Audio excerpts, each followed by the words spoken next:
Okay, so I just want to say a little bit more about a problem related to finding paths through a weighted graph, and then we're going to move on to the next section. And so there's a pretty famous problem in graph theory, and also which translates to a problem in computer science, which is called the traveling salesperson problem.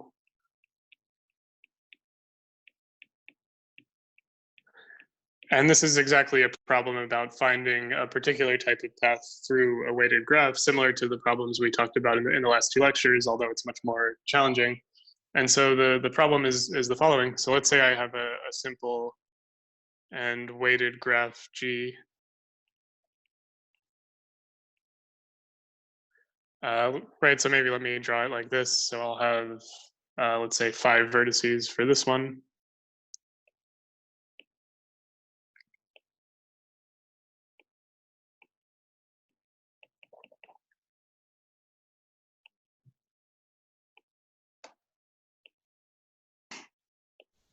Right, so maybe something like this, and then I'll have some weights, so maybe 10, 20.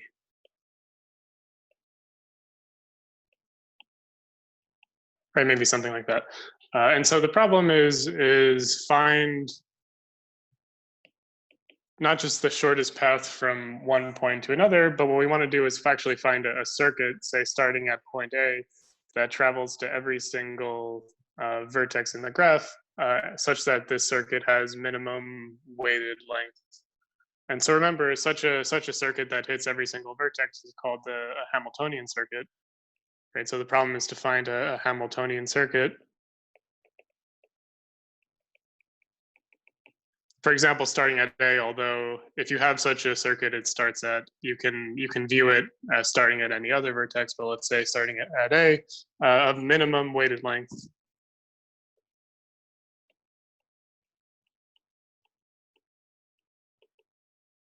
Right, and so this problem is known as the traveling salesperson problem. And so why does it have this name? Well, you can imagine that each vertex is a different city, and each edge represents the path from one city to the next, and the weight is the distance.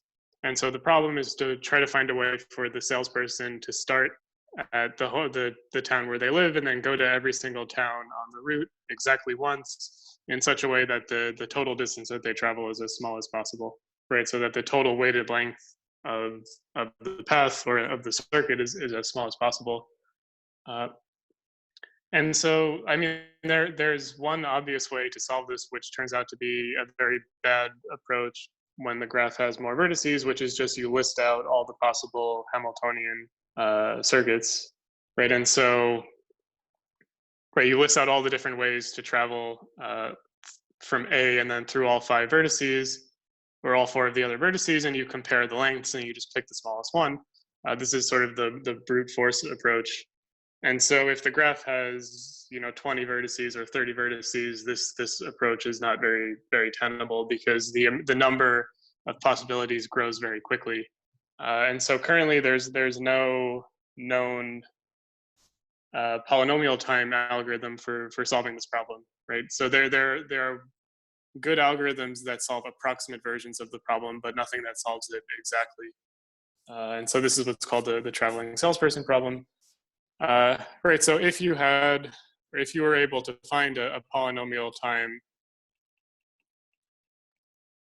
algorithm, meaning, right, so if n is the number of vertices, what do I mean by polynomial time? I mean that the algorithm is like O of n to some power, right, where k could be some very large number, but it's still like a polynomial power of n.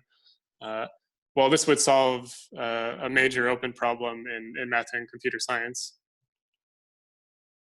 So this would solve, or is, I don't, let me be just a little bit more ambiguous, because in order to be more precise, I would have to spend a whole lecture talking about this problem. But it would,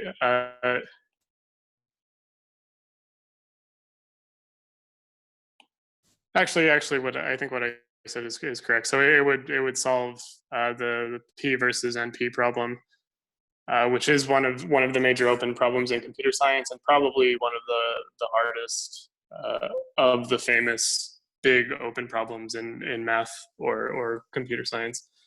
And in particular, if you were able to, so there's two ways to approach this. The first is just showing abstractly that an algorithm exists without actually finding the algorithm. And so even that would be a major deal if you were able to prove that, because it's expected by a lot of experts, although not every expert, that such an algorithm doesn't exist. So if you were able to show that one does, that would be a big deal. If you were moreover able to actually write one down, then this would have some significant practical applications, unless the k was like a gigantic number, which is a possibility, right? And so if you were to find such an algorithm, it would actually transfer over to a lot of other very hard problems using some techniques from what's called complexity theory.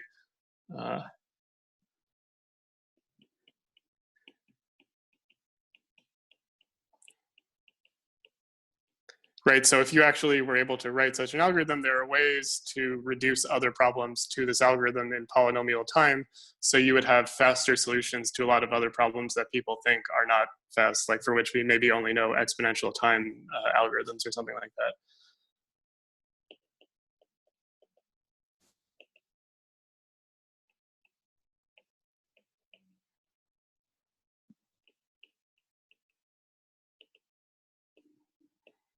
Right, and so one of the main reasons why this is worth pointing out is that, right, so this is a relatively, like, stating the problem is not too hard, right? You just want to find a weighted Hamiltonian circuit where the weighted length is as small as possible. We just had an algorithm for solving a similar problem, except instead of trying to find a Hamiltonian path or circuit, it was just the length of the smallest weighted path between two particular vertices. And so if you add a few extra conditions, the complexity of the problem sort of increases dramatically, right? It goes from a problem where we have an O of n squared algorithm that tells us how to solve it to a problem where nobody knows how to write an algorithm that is polynomial time to solve. And in general, people expect that there is no such algorithm. And so if you're interested more in this, you should take a class on complexity theory or look up the P versus NP problem, and you'll see more stuff about this. Okay, and so that's it for what we want to talk about related to paths through graphs. And so there's two more sections in the book which we're going to cover on graph theory, which are a little bit more geometric. And so the next section is all about special types of graphs, which are called planar graphs. And so what is a planar graph? Well, one good way of introducing these is thinking about a city planning problem. So let's say you're trying to construct a new portion of a subway system in some city.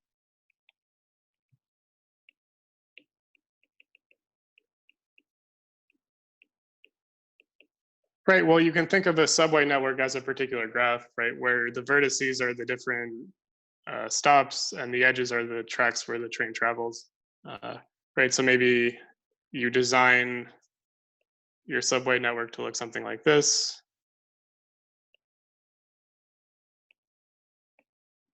Right. Okay, well, notice that in this graph, there are two portions where the edges cross one another without passing through some vertex in the middle. Right, so this is called a crossing, or an edge crossing. Well, if you think about this a little, if you view this as not just a math problem, but as a building or engineering problem, well, every time you have these edges crossing each other, you need to take that into account when you're actually building the tracks, right? And if these are subway tracks, this means that you're going to have to actually build two different levels so that the train, if the trains happen to pass each other at the same time, they don't collide into each other. And so this would cost more money, right?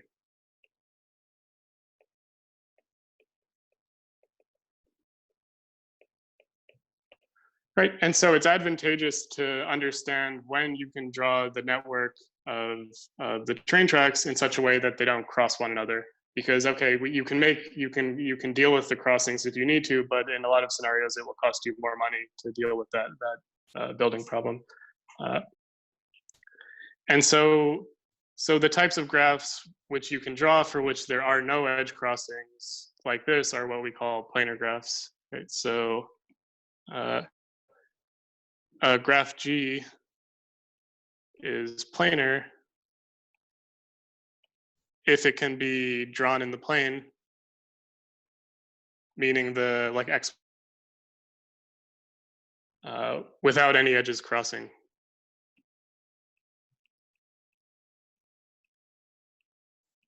Right, and so when I say edges crossing, I really mean in the sense that we see in the picture above. So if you look over here at this vertex, which I'm circling in blue, this is okay. So even right, because once the edge hits the vertex, it looks like the line is crossing the other line, but these are really 4 different edges, right? It's not the same. It's not one edge interacting with another, right? So this is not a crossing. Right, and so the graph that I drew above is not planar because well, at least it's not obviously planar because the representation I've drawn of it has a bunch of edges crossing. Right, and so you do have to be a little careful. So let me do an example. So if we look at remember the cycle graph on 4 vertices, that looks something like this. Looks like a square. And so of course this is planar, right? Because I've drawn it in the plane and none of the edges are crossing. However, remember that we had an isomorphic version of this graph, which did have a crossing, right? So this was another graph which I'll call H, which is isomorphic to C4. But in H, we do have an edge crossing. And so this indicates that understanding whether or not a graph is planar is maybe a little bit more subtle than it may seem. Because if you looked at the graph H, you would say, okay, this graph is not planar. But then it's isomorphic to this graph C4, which is obviously planar. And so, right, how do you make sense of this? Well, what's really going on here is that the property of edges crossing, right? So the property that when you draw the graph edges cross turns out to not be invariant under isomorphism. So this is not isomorphism invariant. Right, because I've just given an example of 2 isomorphic graphs where one has an edge crossing and one doesn't. And so to make like the language more precise, we would say this is the planar representation of the graph. Right, so there is a way to draw it without any edges crossing, although we can see that there's also another way to draw this graph, meaning an isomorphic graph where there are edges crossing.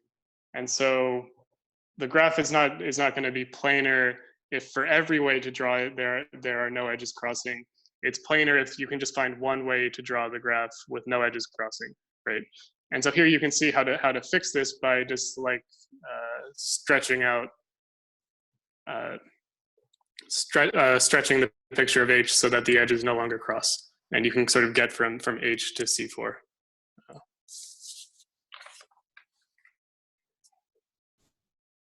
Right, so again, this is the key point here, right? So if it can be drawn, not if for every way you draw it there are no edges crossing, but just if you can find one way to draw it with no edges crossing, then it's planar. Right, and so in general, you may wonder, okay, how do I understand, or how do I check every possible way to draw the graph, right? How am I going to check that it's planar? And so the point is that in general that may be a little bit hard, but we're going to talk about some ways of understanding when a graph can be planar and when it cannot be planar. Right.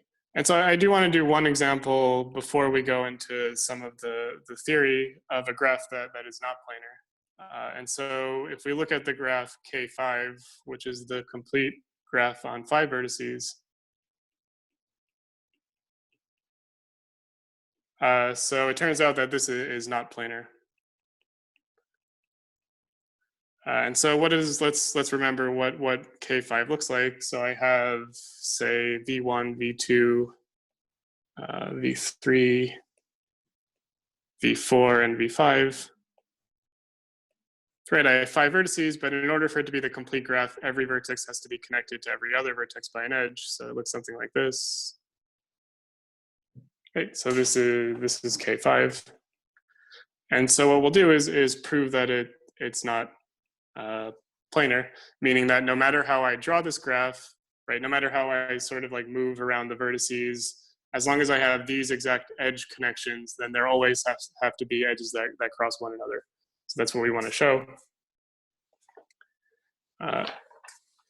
Well, the first thing to point out is that, okay, so no matter how I draw this, right, my vertex V1 is going to be somewhere, my vertex V2 will be somewhere, and my vertex V5 will be somewhere.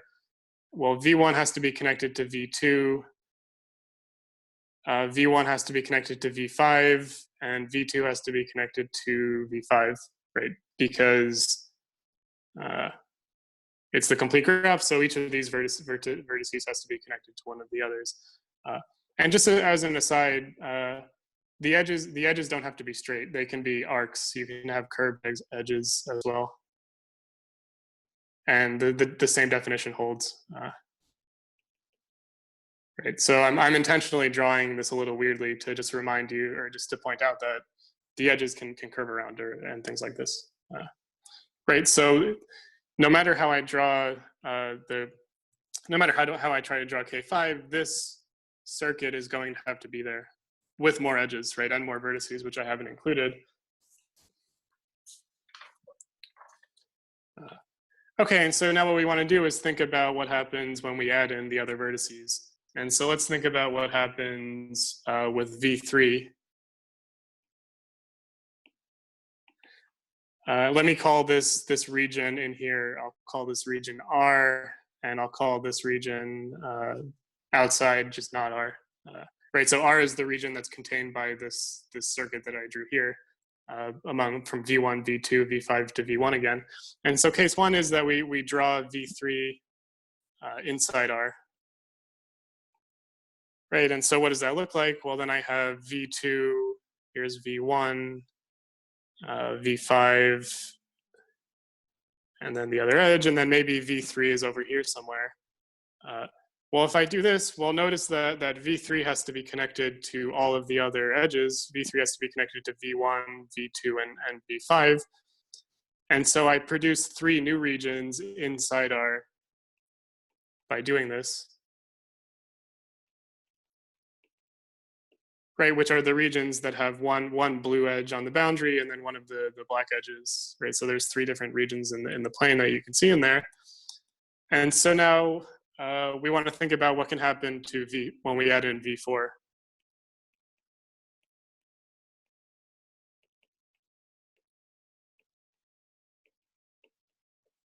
Well, first, let's suppose V4 is in one of those 3 regions.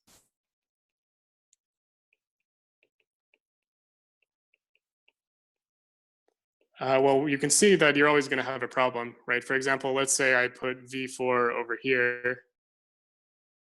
Well, if I put V4 in this region, then when I draw the edge, any edge from V4 to V5 is going to cross the blue. And similarly, if I put V4 in the region, say, adjacent to this, then any edge from V4 to V2 will have to cross the blue. And similarly, if I put V4 in the remaining region, then any edge from V4 to V1 has to cross the blue edges. And so it's impossible to do this without having edges crossing.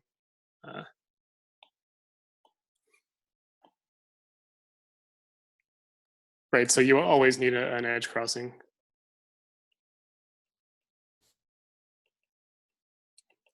Okay, well, that's not the end of the story. So you may ask, well, okay, let's put V4 outside of the region. So if V4 is outside of R, well, you still have a problem because maybe I put V4 over here.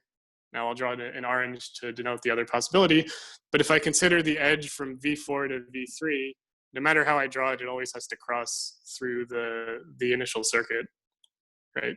So so the edge V4 to V3 always crosses the circuit.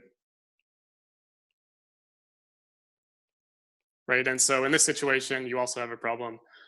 And so this means that in the case where you drew V3 in between, inside the region cut out by the circuit, you can never, when you complete the rest of the graph, some pair of edges always has to cross, right? And so that's one case. And so the other case is, well, maybe you drew V3 outside of the circuit, right? So case two, V3 drawn outside. And so by using a very similar argument, you can show that you still have a problem, right? So the idea is, let's say I had my V1, my V2, and V5, the same circuit from before. And let's say I drew V3 over here, right? Just somewhere outside the region, right? Well, since this is the complete graph, I need to have an edge from V1 to V3, and I need to have an edge from V5 to V3, and I need to have some edge from V2 to V3. Let's try to draw them so that they don't cross. This is one way to do that. Well, then you want to think about where can V4 be? Well, if you put V4 into one of the three inside regions that we now have here, you're going to have a problem in just the same way that we saw in the last case, right? So if I put V4 into one of these three regions, you're always going to have an edge crossing. On the other hand, if you put V4 outside, then there's another problem, because the edge from V4 to V5, since V5 is in the middle of this region, always has to cross through the outside, right? So you always have a crossing.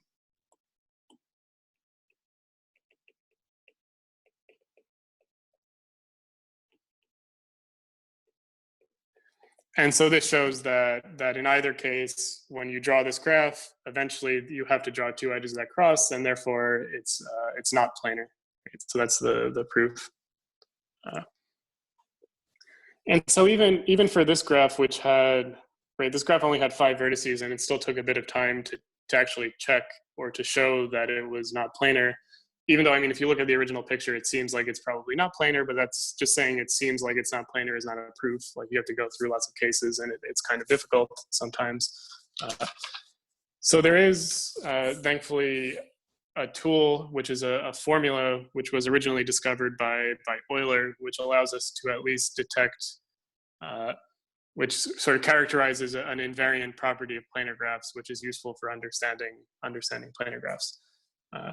Right, so we're going to talk now about Euler's formula. And so this basically gives us a criteria for planar graphs.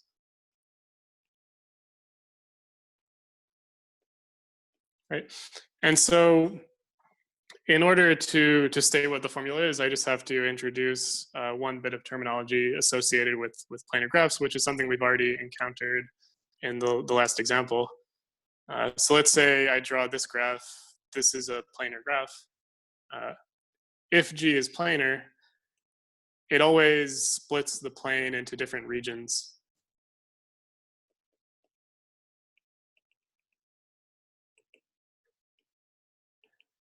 Right, and so let me tell you what the regions are for this picture. I'll draw them in, right? So I have, say, region 1 here, which is contained by this circuit, region 2, which is contained by this other circuit, and region 3. And then there's also the region which is outside the graph, so this would be region 4. So for this example, there are 4 regions, right? And so you can see that whenever you have a graph that you draw in the plane, there's always going to be regions that are cut out by the graph like this, right? And so it turns out that for planar graphs, the number of regions is always the same no matter how you draw it, which is not true for non-planar graphs. And in fact, you can say a little bit more. And so what is Euler's formula? Right, so I'll write this as a theorem, which is, again, what we call Euler's formula.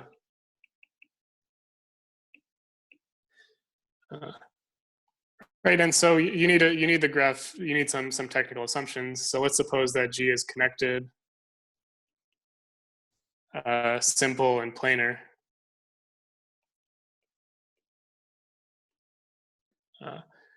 And so I'm going to let R be the number of regions in the sense from the previous page in a particular planar representation, right? So I have a way to draw the graph that contains no edge crossing.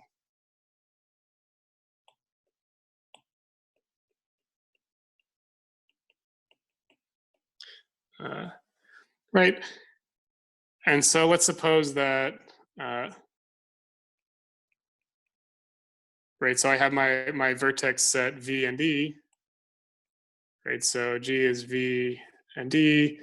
And so suppose the cardinality of the vertices is little v, and cardinality of edges is E, right? So E is the number of edges and V is the number of vertices.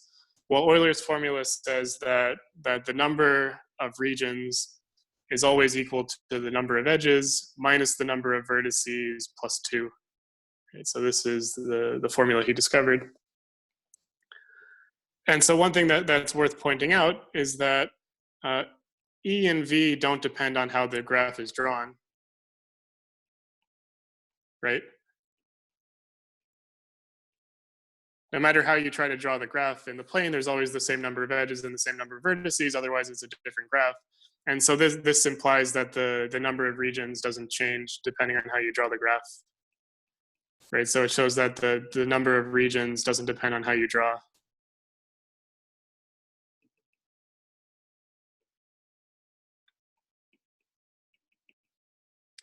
Which is not at all obvious if you don't know this formula, right? If you just try to like look at pictures, it's not clear that like maybe you can find a way to draw it in a clever way that produces more regions while still being a planar or yep.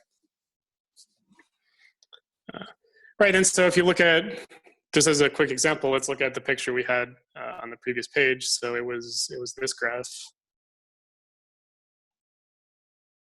Well, in this graph, how many regions were there? Remember, we had 4 regions, right? There are the 3 things inside, and then there's the region outside the graph. So R was 4.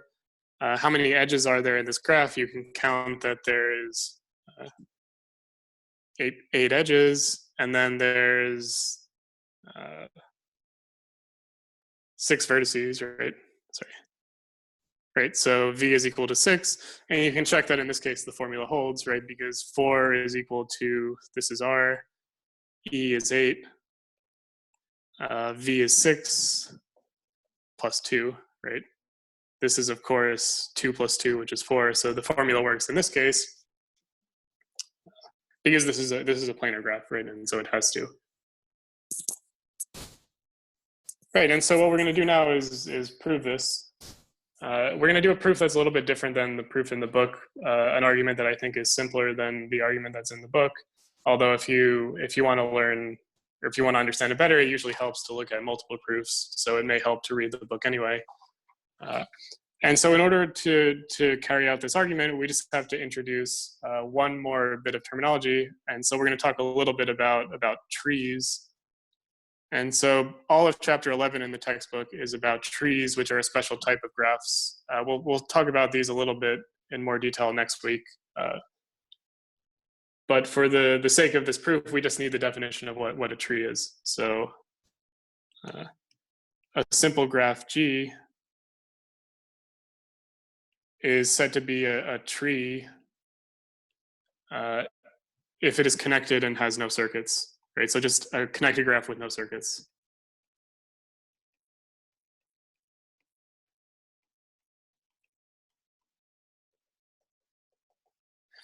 Right, and so what do these things look like? Well, let me draw like a picture here. So maybe I have a few vertices like this.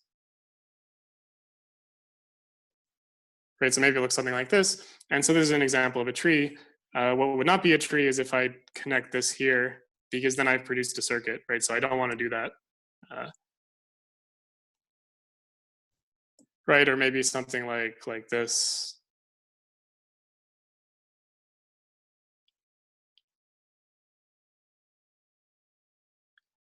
Right, these are both examples of trees.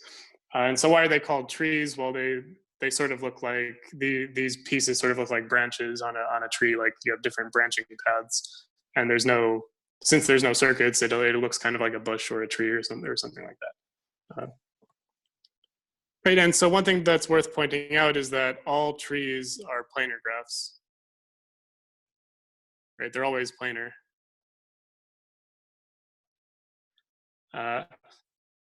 Right, and so why is that the case? Well, let's suppose I had a tree, and let's say I tried to draw it, but I drew it with an edge crossing, right? So we want to understand, right, why am I always able to draw this without an edge crossing, right? Maybe I could draw it like this, maybe in this picture above even, right?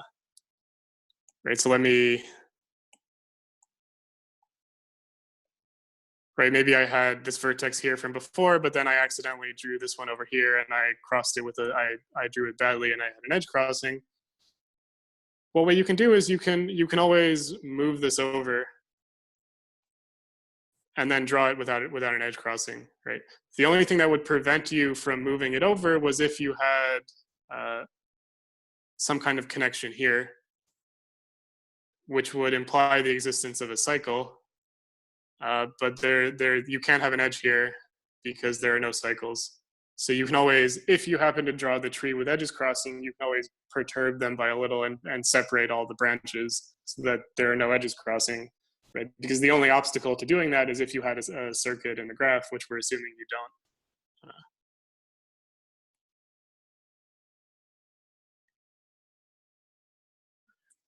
Right, so if you have something also like I drew here, well, you could just redraw this as the following, right? I leave these two edges the same, and then I just move the top vertex down, and I draw it like this, right? And I've given a representation of the same graph because the edge relationships are the same, but without any edge crossings, right? And you can always do this for any tree.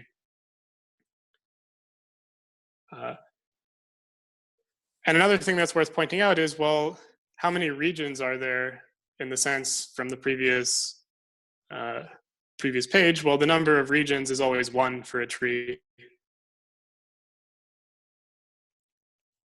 Right, it's always exactly 1. Right, what is the region? Well, the region is just the region which is everything in the plane, right? So R1, just everything that's not on the graph, right? Right, and so there are no more regions because if there were another region, there would have to be a circuit which was the boundary of that region, but there's no circuit in the graph, and so there's only one region. And so what does Euler's formula look like for trees? Well, this means that R is equal to 1 whenever G is a tree. Right, so Euler's formula just says that 1, which is R, is equal to, what's the order? Right, E minus V. 1 is equal to E minus V plus 2. And so if I rearrange this implies that 1 is equal to V minus E.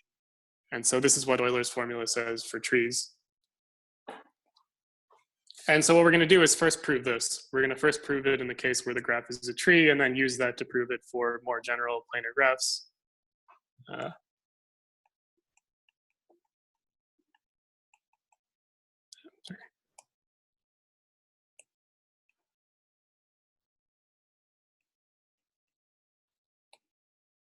Right, and so the first case is, right, we have G is assumed to be a connected graph, which is also planar. So case 1 is that G is a tree. And so we want to show that, right, so suppose it has V vertices and E edges. Well, we want to show that if G is a tree with V vertices and E edges, that V minus E is equal to 1, right? And so let's prove this first. And so how does this work? Well, we're going to use induction on number of edges. So we're going to use induction on E. Well, what's the base case? If E is equal to 1, well, how can that happen? If you only have one edge, that means you have 2 vertices, right? So V has to equal 2. And so, of course, V minus E is 2 minus 1, which is 1. And so the formula holds in the base case, right? Okay, now let's do the induction step. we're going to assume that the formula holds for trees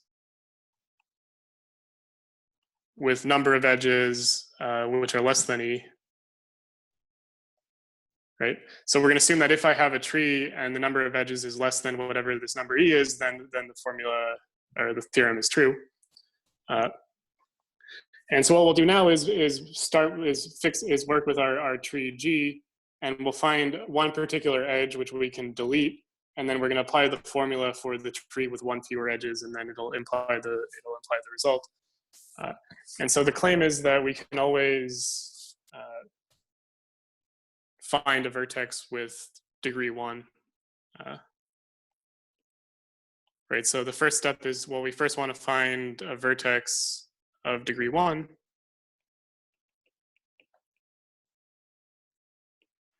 Right, how do I do this? Well, I start at any vertex, say v0, and just keep traveling along a path. Right, so I'm going to travel along arbitrary path.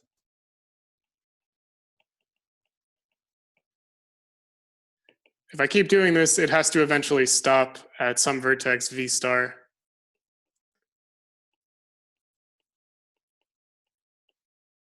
If you don't touch any of the other vertices, right? So this is going to be a Hamiltonian path. I should have said more precisely.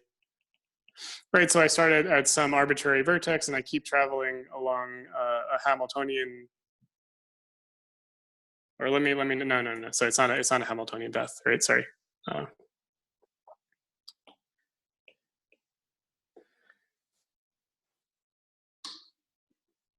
Right, so I want to travel along a simple path, not Hamiltonian, right?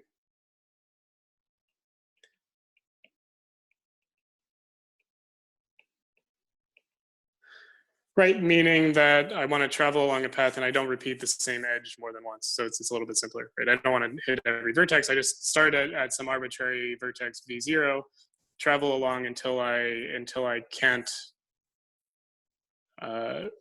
go back to any of the previous vertices without repeating an edge, right? Right, until you can't return to previous vertex without repeating an edge.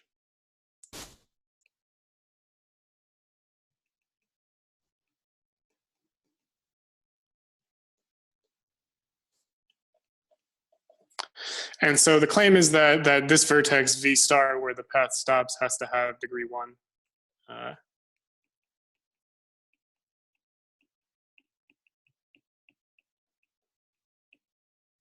Right, well, what would happen if it doesn't have degree 1? Let's say this is where the path hit v star. Well, if this vertex didn't have degree 1, there would be some other edge here that would be leaving it, and so you could just continue along the path, right? And so, right, so if this vertex, let's call it W, if this was not on your original path, then you wouldn't have picked this for V star, you would have kept going, right? However, if W is on the original path, you would have needed to, this would create a circuit.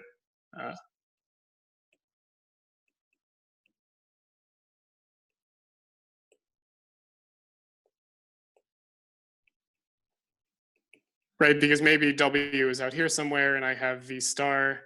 And if I went from W to some U and then from U to V and then I return to W, well, you've created a circuit, right? So the only way to move on to another vertex is if it just didn't stop. But we've chosen V star so that V star is the last one that we hit, and therefore it has to have degree 1, right? Okay, and so then what we're going to do is let G prime be the new graph obtained by deleting V star and the edge connecting to V star, right? So let's say this is my edge, which I'll call E star, which is the one edge that connects to V star. Let's delete both of them. And so G prime is going to be the graph V prime comma E prime, where V prime is V minus V star. and E prime is E minus E star, right? But importantly, we've reduced the number of edges in G prime, and G prime is still a tree, right? You can see that if you just delete one edge and one vertex from a tree, it's still going to be a tree. And so we can apply Euler's formula for this. And so by induction, well, we have the number of regions, which is still 1. And then this is equal to the number of vertices, which is v minus 1, right? Because I've reduced the number of vertices by 1. And then I've also reduced the number of edges by 1.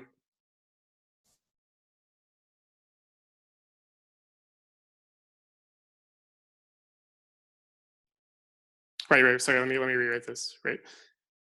So the induction hypothesis is that the number of vertices minus the number of edges is 1, right? And so by induction, well, I have v minus 1 minus e minus 1 is equal to 1, right? So I'm using the induction hypothesis on G prime, which I can do because I've reduced the number of edges. Right, but what happens if I do the algebra here? Well, this simplifies to v minus e minus 1 plus 1 equals 1. And so these cancel out. And so this implies that v minus e is equal to 1, right? And so that completes the induction step. Right, and just to review, how did this work? Well, the base case was easy.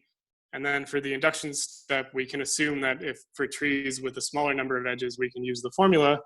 And so what you do is you find a vertex of degree 1, and so maybe the rest of the rest of the graph is out here, so this is what we call G prime. And then you just deleted this edge and this vertex. So notice that G prime is also still connected, which is what we need to apply the induction hypothesis as well, because I just had one edge with one vertex sticking out of G prime, which I just deleted. So if G is connected, the G prime still has to be connected. And then we use the formula for G prime. And then when we write out what it means, well, since I've just reduced the number of vertices by 1 and the number of edges by 1, you do some algebra and it proves it.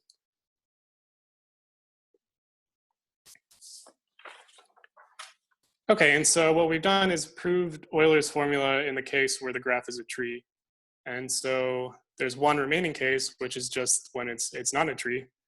So case 2, G is not a tree. Well, what does it mean that G is not a tree? That means I can find a circuit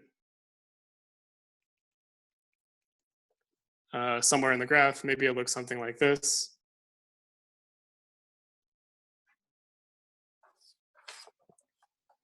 And so what we're going to do now is actually relatively straightforward. We're just going to delete one of the edges on this circuit, right? So let's say E star is an edge on the circuit.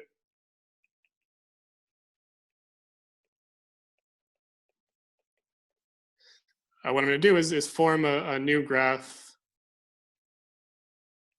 G prime by deleting the edge G star, right? And so then the number of edges of G prime is E minus 1.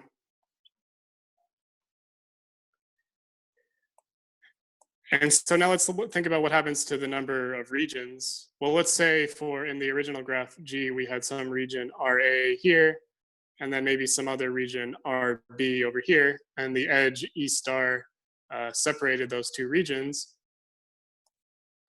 Well, when I delete E star, this reduces the number of regions by 1, right? Because I'm joining region A to region B if E star is no longer there.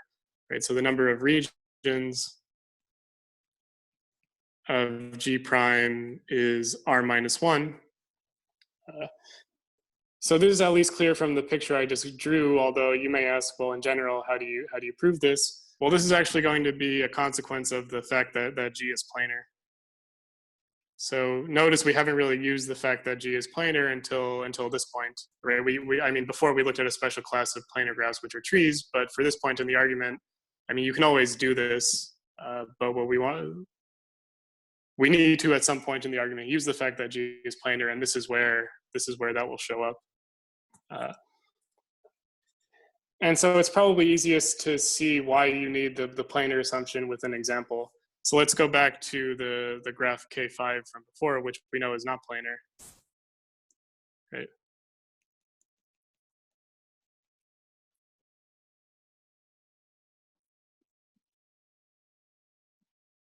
So let's just draw this quickly.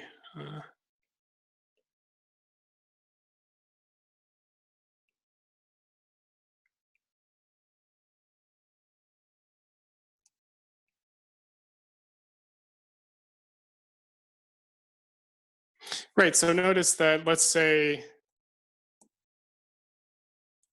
this blue line was E star, right? That blue edge was E star. Well, if I delete that edge, how many regions, how do the number of regions change? Well, in this case, the number of regions will, right, so if I, right, so I'm gonna put a red dot in each of 6 different regions. Well, if I delete the blue edge, these 6 regions are going to collapse into only 3 regions.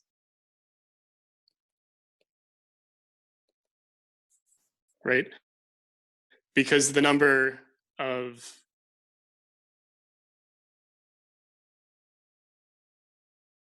right, because when I delete E star, each pair of regions will merge into one. So I've actually cut down the number of regions by 3.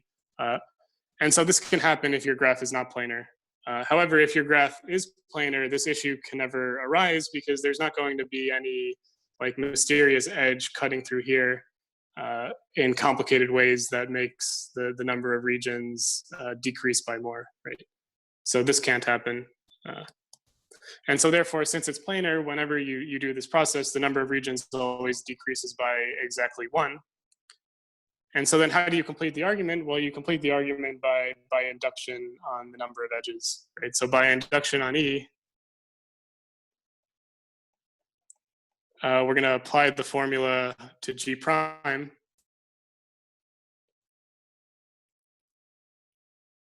Well, if you apply the formula to G prime, what do you get? Well, I get the number of regions, which is R minus 1, is equal to the number of edges, which is E minus 1, minus the number of vertices.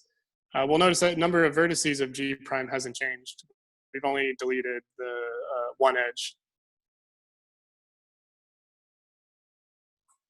Is V, right? We haven't removed any vertices, so the number of vertices is the same. And so by induction, I apply the formula with 1 fewer region and 1 fewer edge, which implies that, well, I can cancel out the minus 1s. So R is equal to E minus V plus 2, sorry. Right, and so that completes the proof. So the main technical issue with this argument and the main point where you have to use the planar assumption is that when you remove a particular edge in a circuit, that it only reduces the number of regions by exactly 1. And then once you do that, you can just use induction, right? You delete 1 edge, you have a smaller planar graph, you apply the formula for that smaller planar graph, and then it implies it for the larger graph. So that's how the argument works. Right, so next time we'll talk about some applications of this formula for understanding planar graphs and things like that.